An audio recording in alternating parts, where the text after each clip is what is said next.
great thing about doing it this way is I'm getting a backup recording. So let's talk about acceptance and what it looks like in the wild. Or let's not, one or the other. Here we go. I might just stand behind here where things seem to be working, maybe. So acceptance is the other side to offer, where offer has to carry with it everything that we need for the DNA of the deal. The acceptance itself has to be unqualified.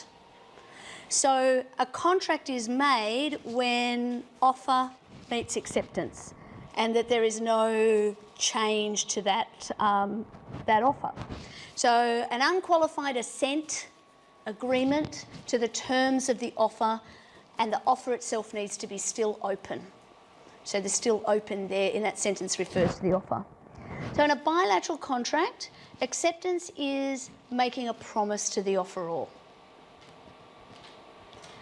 So this becomes more important when we talk about consideration. So with a bilateral contract, you'll remember from last week that at the point in time the contract is made, it's executory for both parties.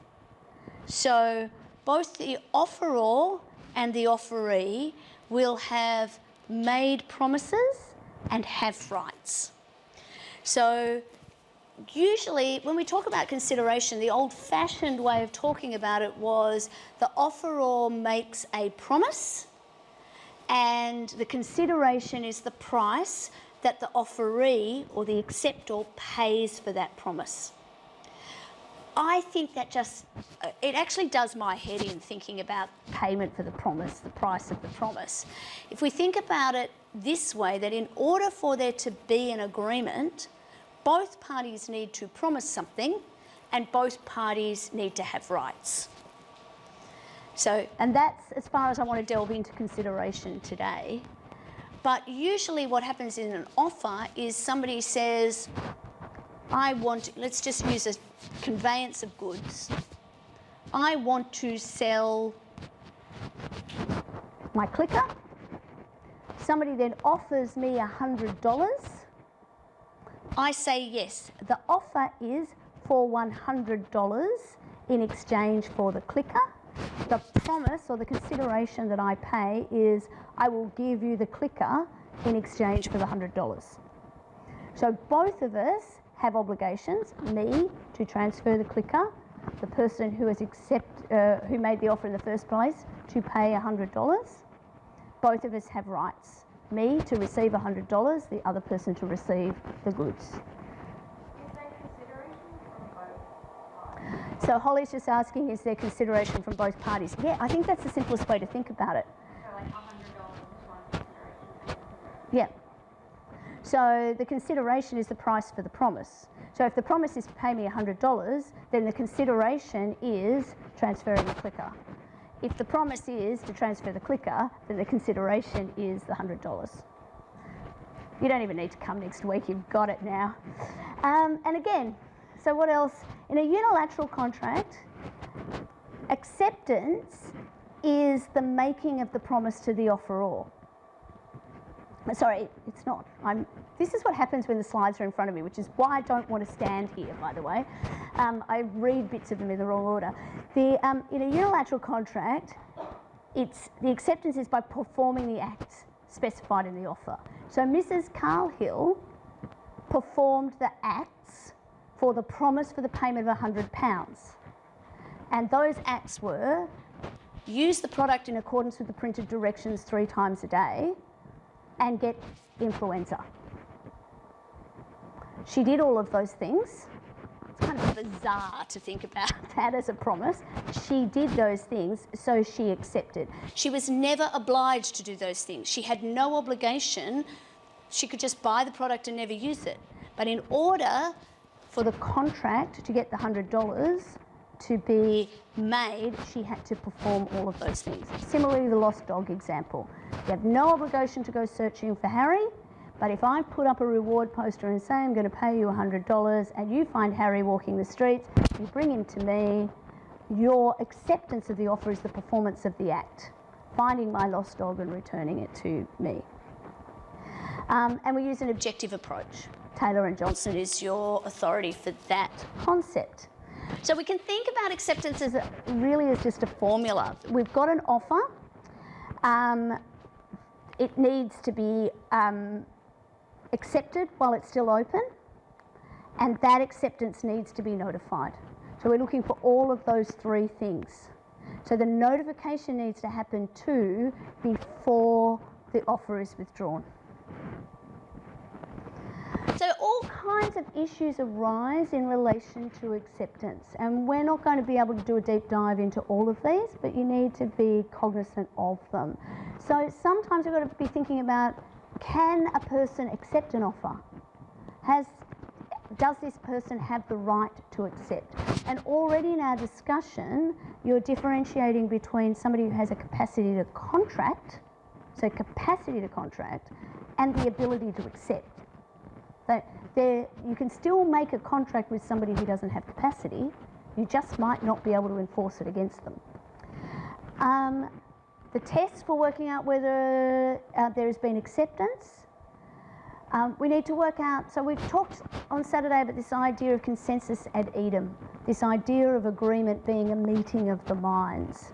So what happens when in reality somebody hasn't read the terms and conditions, where they don't have a meeting of the minds? Can we still have an agreement? What happens if an offeree accepts when they don't understand the terms, if there is a mistake?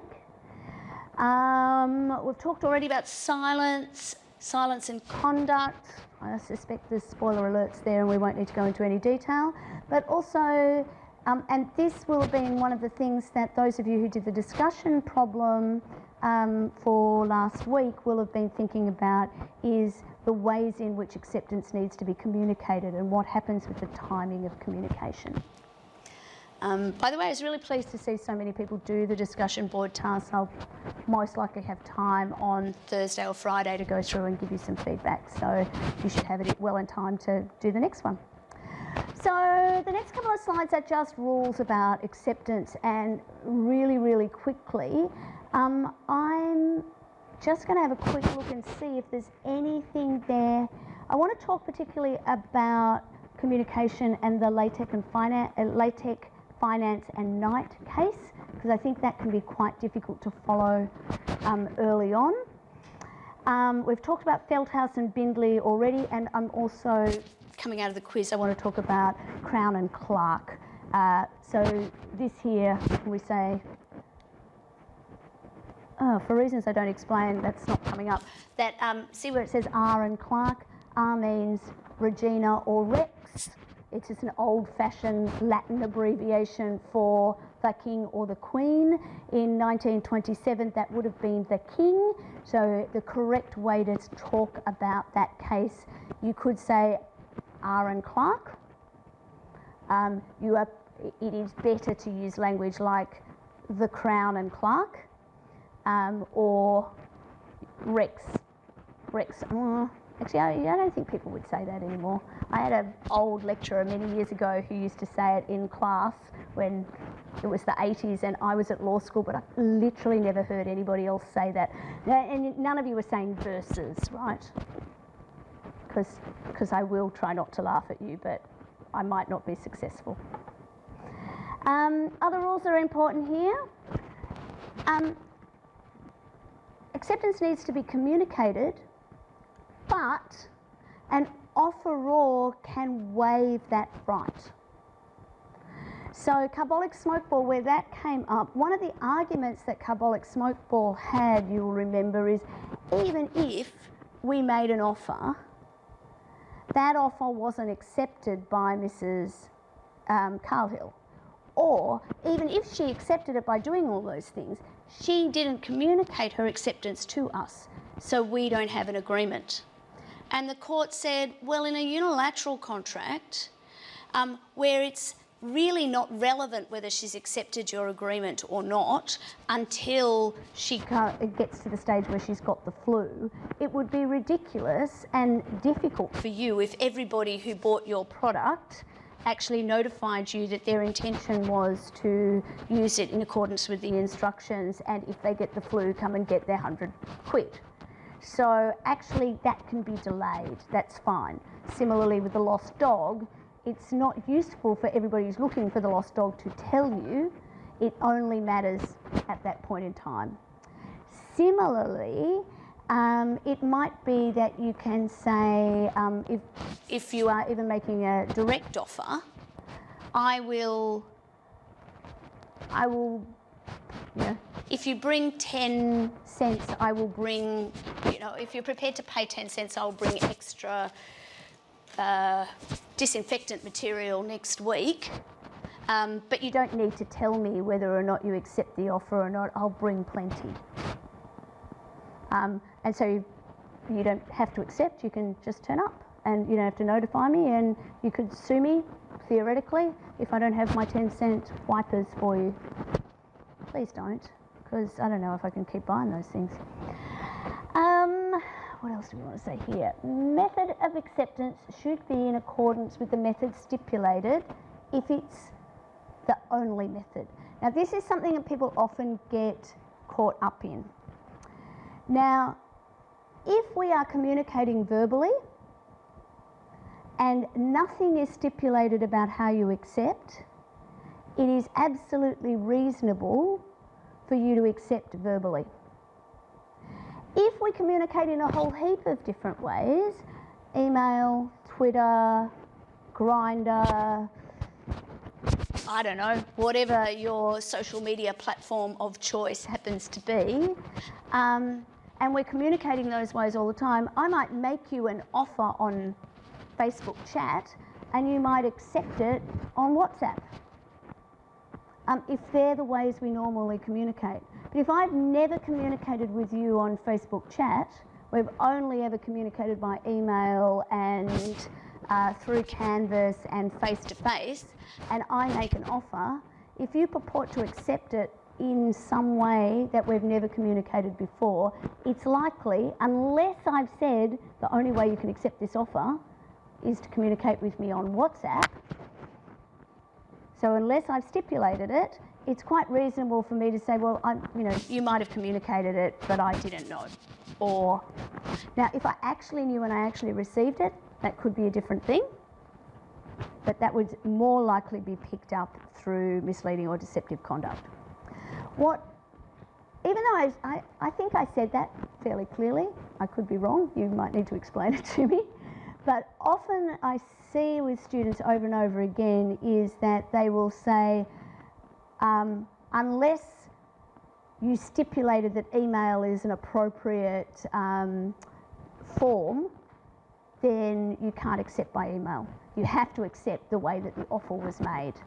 Now, accepting the way the offer is made is almost always fine, unless a specific other method was stipulated. But if we have a history of communicating in different ways, then there's plenty of different ways we can communicate. Communicate is just communication.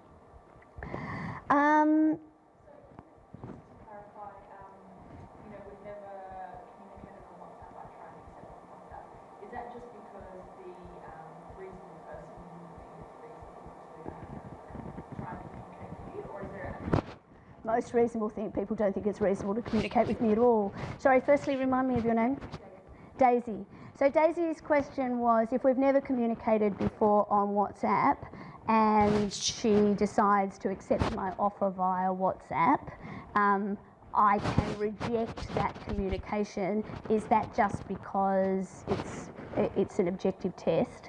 And the short answer is yes. What would a reasonable method of communication be?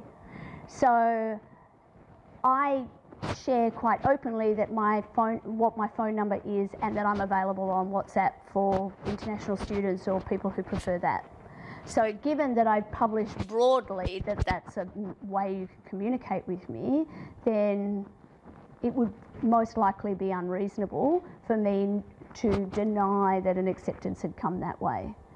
I don't think it would be unreasonable for me to deny that I received an acceptance that you sent to me by Instagram Messenger, for example. You could probably find my Instagram quite easily.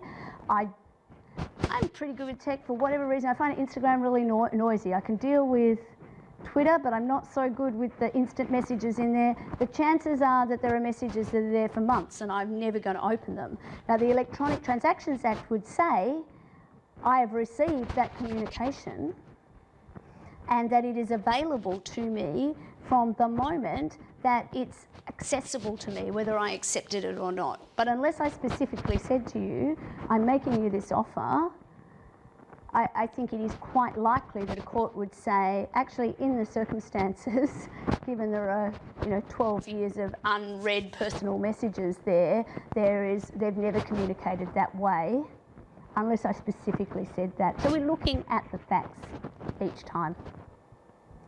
Is that clear? Concerns, questions? This is important. Acceptance occurs when and where the offer receives or is deemed to receive the acceptance. So, in the place and at the time. So why do you think it matters when and where acceptance happens? Why would we care about that? Because of different rules and different jurisdictions? Yeah, it's Marius, yeah?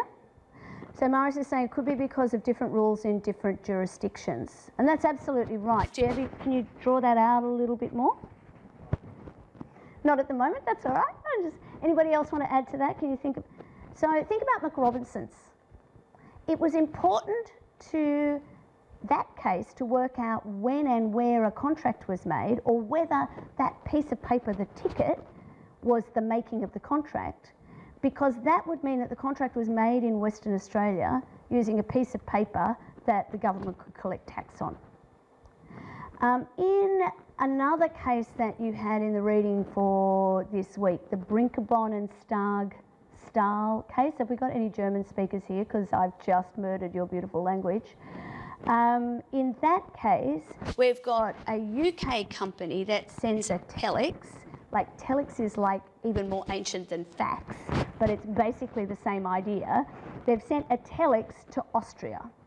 So the question became, so was the contract, which was accepted by the sending of that telex, was it made in the UK where the telex was sent, or was it made in Austria? Now, that matters because if there's a dispute, then unless the parties have agreed the law that applies to their dispute, the rules in Austria will be different from the rules in the UK. So the court that it goes to, the law that applies. So, and that's important to remember here because it can get quite sticky. So we are talking about contracts and we're looking at the laws of Victoria. I know we've got, those of you who are at home, we've got some of you who are in Western Australia, I know. I'm pretty sure I've got somebody in Queensland and I know there's somebody in the Northern Territory. And the thing is, we're going to talk about the law as it applies in Victoria because you're doing an RMIT degree and it's RMIT rules. But if I'm making a contract with somebody in Queensland, well, Australian law is pretty amorphous, but at the end of the day, I might want if I have a dispute with you, I want it decided in a Victorian court. I don't want to be spending money on Queensland lawyers and working out what the rules are in relation to Queensland. But more so, I'm buying something online almost every day. I think I have an addiction. My name is Cathryn Nolan. I am a shopaholic. But I'm buying with AliExpress, say. Any of you use AliExpress online or Taobao? And I'm finding little gadgets and things that amuse me, and I'm entering into a contract for the supply of something like this to supply me in Australia, but I'm making that contract online with somebody in China through a platform that's moderated in China. So the law of contract in China, in different parts of China, I don't even know what part of China I'm contracting with, but the laws of contract are, I'm quite sure, very different from the laws of contract in Australia. China has, I guess in some ways, has had the the benefit of pretty much being able to decide since 1945 what its laws of contract are going to be, and it really only started thinking about it quite seriously in the 80s because the law was whatever Chairman Mao said before that, right?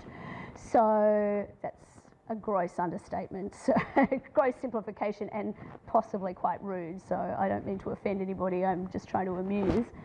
But they've adopted a combination of a civil system. They've done this amazing thing where they've sent academics all around the world and studied these different contract law systems, and they've then decided, well, this is the set of rules that we're going to work with. And they've got rules for international, they've got rules for internal, they've got all of this other stuff. But at the end of the day, if I want to sue somebody in contract, I'm familiar with Australian rules. So I want to make my contract happen in Australia. Doesn't mean that I can, and I'm quite sure that I don't when I buy things online, let me tell you. Questions, concerns, frustrations?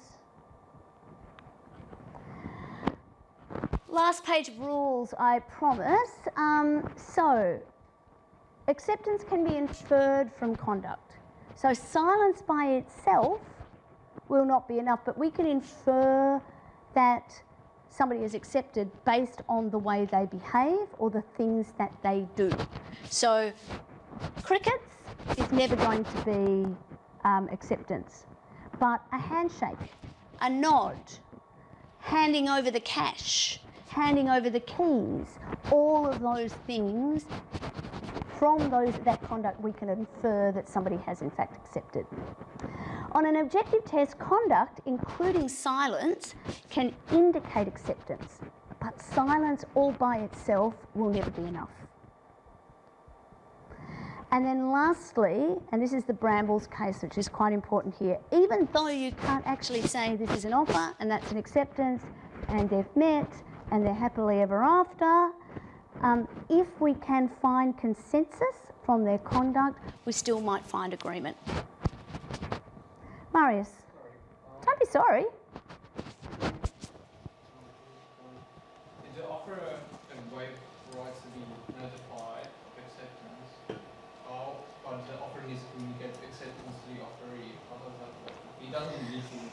Sorry, I got the first part of that. If the offeror can waive the right to be notified, how would it then inform the offeree that they accepted? okay, so you're asking as a practical matter, if the offeror waives the right to be notified, how can they, how in fact does the acceptance happen?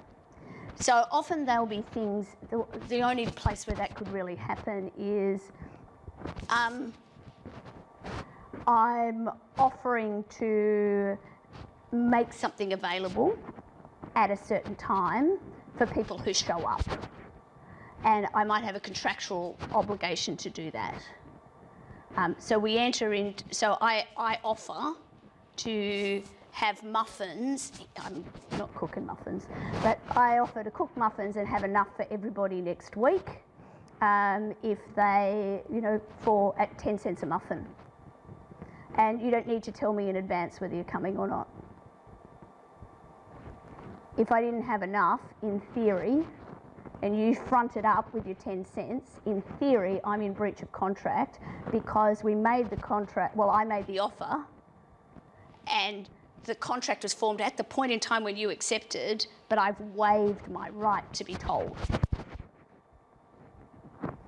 I need to think of a better example. And this often it shows out in reasonable limits, reasonable amounts of, supplies for something. We'll have gas masks for everybody who attends university on a particular date, with no requirement for you to tell us in advance whether you're going to be here or not. And if it's written if the offer is simply anybody who shows up will get a gas mask, we'll keep you safe. You accept by showing up, we don't have enough, we've breached the contract. Pretty stupid thing to do, really, because you're kind of opening yourself up to breach. We've talked quite a bit about the objective test element here.